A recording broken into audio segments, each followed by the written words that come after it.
아멘, 아멘. 오늘 저와 여러분은 가장 좋은 길을 주의 이름으로 분별하고 또 선택해 나갈 수 있는 지혜가 있기를 간절히 소망합니다. 하나님은 선한 목자로 우리에게 그분의 길을 보여주시는 분이십니다. 그래서 오늘도 우리는 우리 인생에 우리가 살아갈 수 있는 가장 좋은 길을 걸어가게 될 줄로 믿습니다. 가장 좋은 길을 너희에게 보이시나니 라는 말씀이 고린도전서에 있습니다. 그게 바로 고린도전서 12장의 마지막이에요. 가장 좋은 길을 너희에게 보이시나니. 그리고 나서 뭐가 나오냐면 바로 사랑장이 나오고, 그리고 14장이 이제 은사에 대한 얘기를 나와요. 그런데 많은 학자들이 고린도전서 12장에서 읽을 때 14장으로 갔다가 13장으로 오는 게 참 또 좋은 성경 읽는 방법이다. 그냥 순서대로 읽지 말고 가장 좋은 길을 너희에게 보여주나니 했을 때 14장 은사로 갔다가 13장 사랑으로 오는 게 문맥적으로는 훨씬 더 잘 연결된다라는 것입니다. 어쨌든 하나님은 우리에게 가장 좋은 길을 보여주시는 하나님이시라는 것이죠. 근데 어떻게 보여주세요? 우리의 역할 가운데 하나님은 그 가장 좋은 길을 드러나게 하신다는 거예요. 여러분, 가장 좋은 길은 내가 모든 역할을 다 하는 게 아닙니다. 가장 좋은 길은 내가 모든 역할을 다 하는 게 아니라는 거예요. 서로 다른 역할이 있다는 것을 인정해야 됩니다. 할렐루야. 여러분, 내가 이 일을 꼭 내가 하리라. 아니요. 다른 역할들이 주어져 있다는 것을 우리는 기억해야 돼요. 그래서 때로는 그게 나의 자리 같지만 아니라는 겁니다. 넘겨줘야 될 때가 있다라는 거예요. 다윗이 전쟁에 참여합니다. 블레셋 사람이 거기에 전쟁에 나와요. 그 이름이 거인족의 아들인데 이스비브놉이라는 사람입니다. 블레셋 하면 딱 생각나는 거 있지 않아요? 너무 극명한 대답이 나오는 겁니다. 예전에 다윗이 젊었을 때 골리앗을 이겼잖아요. 근데 오늘 나오는 이 블레셋 족속이 또 만만치 않아요. 재밌는 것은 거인족의 아들이 그 이스비브놉이 왔는데 노창을 들고 있는데 그 노창의 무게가 300세겔이에요. 예전에 골리앗도 창을 들고 왔습니다. 배틀제 같은 창을 들고 왔거든요. 근데 그 창날에, 나무는 빼고 창날의 무게가 600세겔이었어요. 그러니까 좀 단순하게 비교하자면 지금 그 이스비브놉, 지금 다윗의 그 말년에 전쟁에 나갔는데 적군은 예전 골리앗의 절반 정도밖에 안 된다는 거예요. 그러니까 산술적으로 보자면 아마 실제적으로 그랬을 겁니다. 골리앗은 뭐 비교 대상이 없으니까 절반 정도밖에 안 되는 그런 녀석이었어요. 그런데도 불구하고 뭐예요? 전쟁에 나갔다가 죽을 뻔한 거예요. 죽을 뻔한 거예요. 그 전쟁에 나가서 당연히 이길 줄 알았는데 그놈이 다윗을 죽이려 함으로 다윗이 여기에서 죽을 뻔한 겁니다. 이제는 전쟁에 나가는 것이 예전 같지 않은 것입니다. 사실은 다윗보다 훨씬 잘 싸우는 장수들이 주변에 많았습니다. 그때 아비새가 다윗을 도와, 참 어색한 장면이죠. 옛날엔 다윗이 나가서 골리앗을 딱 이기면 나머지 병사들이 와가지고 정리를 했는데 이제는 아닌 거예요. 이제는 아비새가 나와가지고 전쟁을 정리해 놓으면 그제서야 병사들이 보고 뭐 다윗도 그랬냐 뭐 이런 식이 되어진다라는 거예요. 참 어색한 장면이죠. 늘 앞에 있던 사람이 갑자기 도움을 받아야 되는 처지가 되어진 것입니다. 여러분, 도움을 받는다라는 게 바로 서로 다른 역할이 있다라는 거예요. 그 계속 있으면 추한 거예요.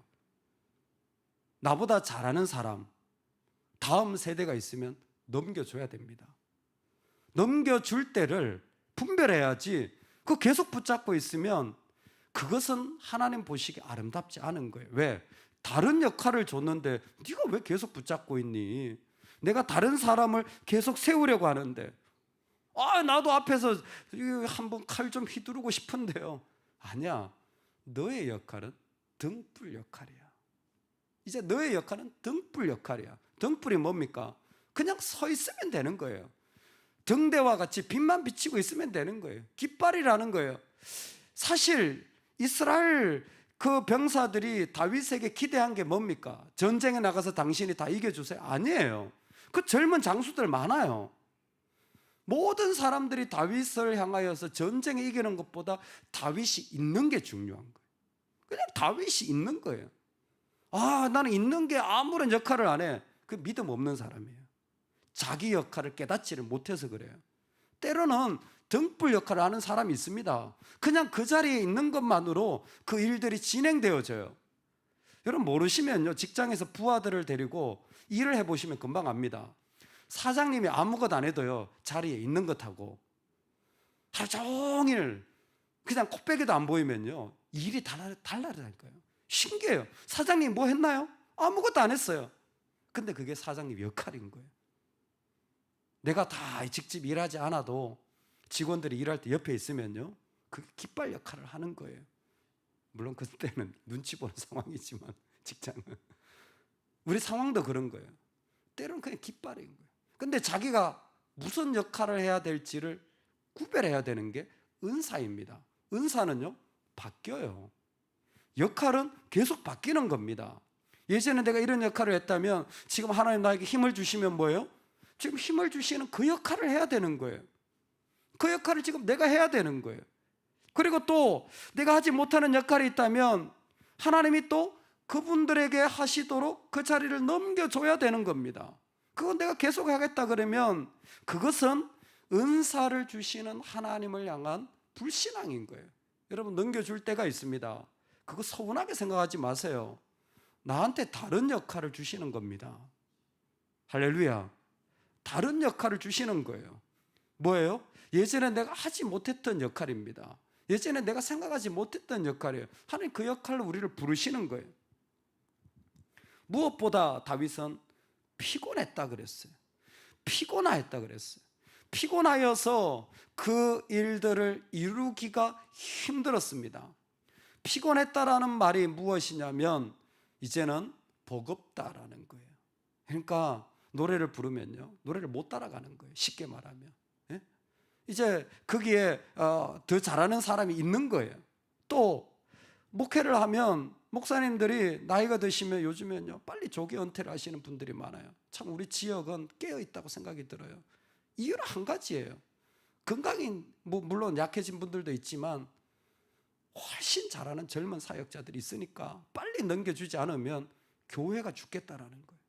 빨리 젊은 사람들 40, 50대들이 일어나가지고 교회를 섬겨야지.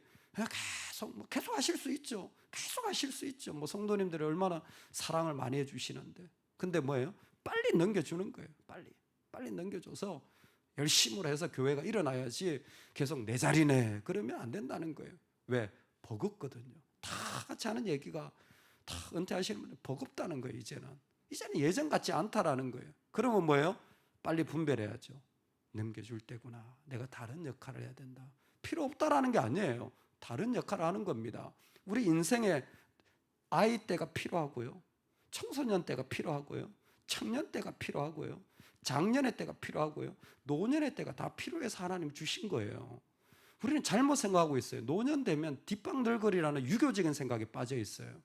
그 믿음이 없어서 그래요. 나이가 드실수록 더 중요한 역할을 해야 돼요. 영적으로 샤프하게 깨어 있어가지고 기도하고 말이죠, 분별하고.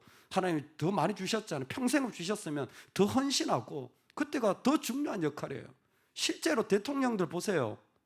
저는 놀래요. 여러분 대통령 하신 분들 중에 60 아래 있나요? 우리나라? 전부 다 노년에 다 하셨잖아요.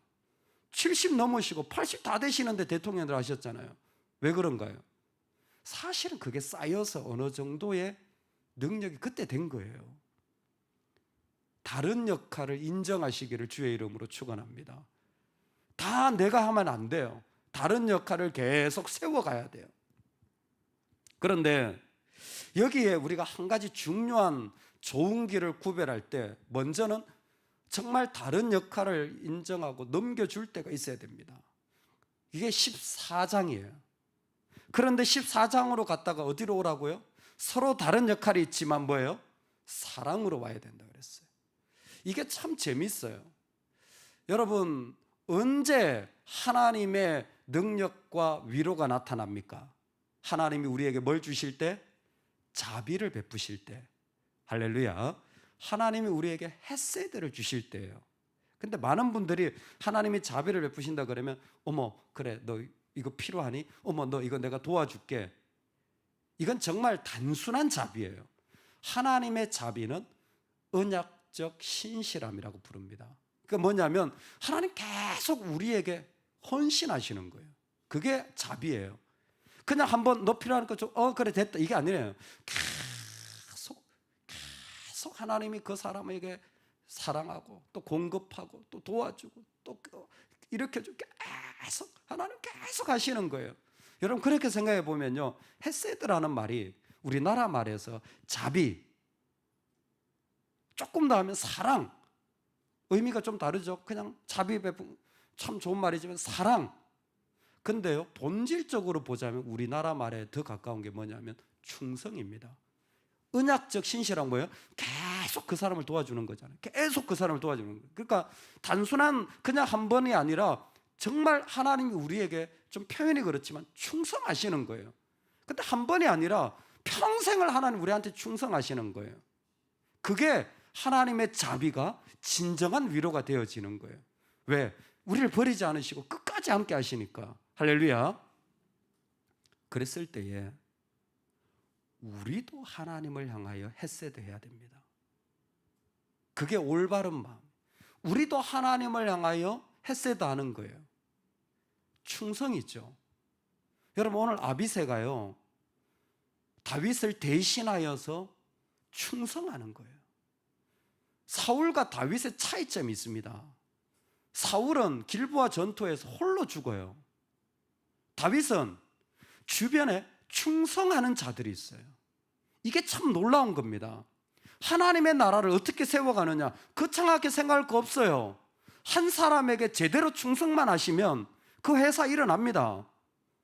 여러분 직원이 사장님한테 충성만 해보세요. 그 회사 일어나요. 뭘 복잡하게 생각해요. 직장생활 어떻게 하냐고. 충성하면 되지. 시키는 것보다 한 걸음 더 하면 그 회사 일어나요. 가정이 어떻게 행복하냐고요? 충성하면 돼요. 정말 말도 안 되는데 내가 그 가정에 충성하면 그 가정은 정말 아름다운 가정이 돼요. 내가 충성하기 싫은 게 너무 많으니까, 가정에서 충성 안 하고 싶으니까 그렇지.